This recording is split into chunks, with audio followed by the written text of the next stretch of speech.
Welcome back to the Get a Grip on Lighting podcast. This episode of the show is sponsored by Keystone Technologies. Go to KEYSTONETECH.com, Greg Ehrich. That's right. We do often because they have all the product you need and they have color selectability, wattage choice, so that you've got multiple options out of one SKU. You don't have to stock as many things. And it works, man. Contractors love it. Customers love it. They can switch easily. Very nice stuff. KeystoneTech.com. That's KEYSTONETECH.com. Of course, all brought together by the National Association of Innovative Lighting Distributors, Greg. That's right.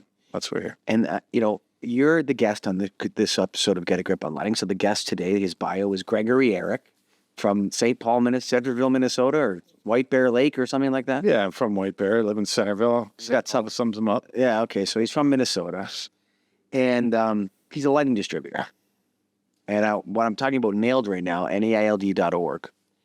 And I want to, as a lighting distributor, I just want to be clear about this for the people listening and watching out there. We're talking as people who sell light bulbs in warehouses, right? Why does light and build not matter at all? Why does it not matter? Why does it not matter at all? For a lighting distributor?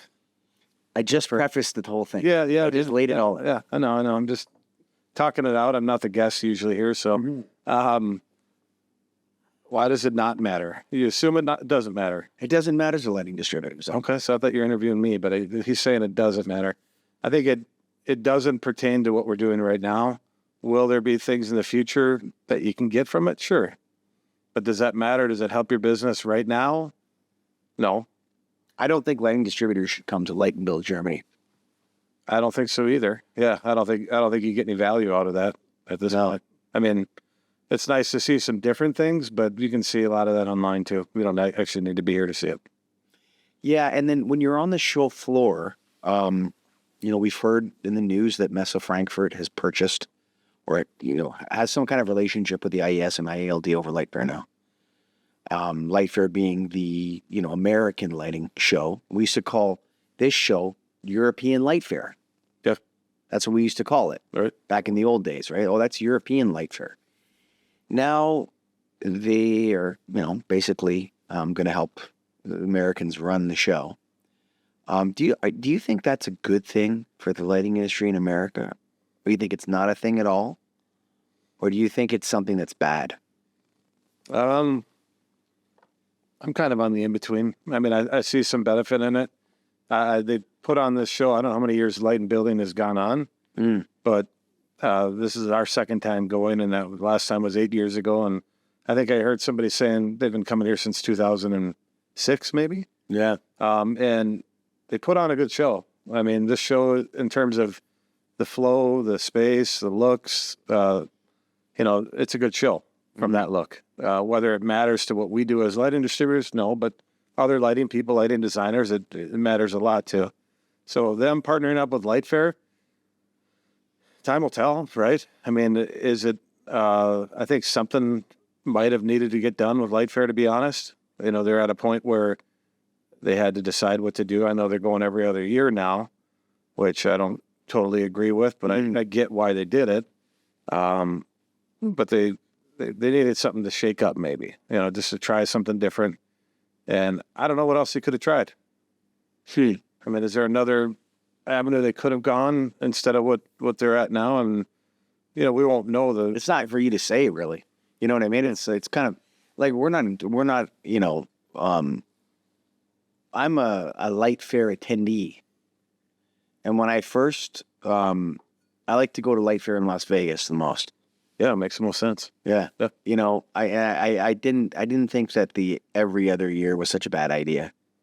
Okay. You know what I mean? Sure. I think that was I've said at times, this and that. I'm just not sure. How do you feel?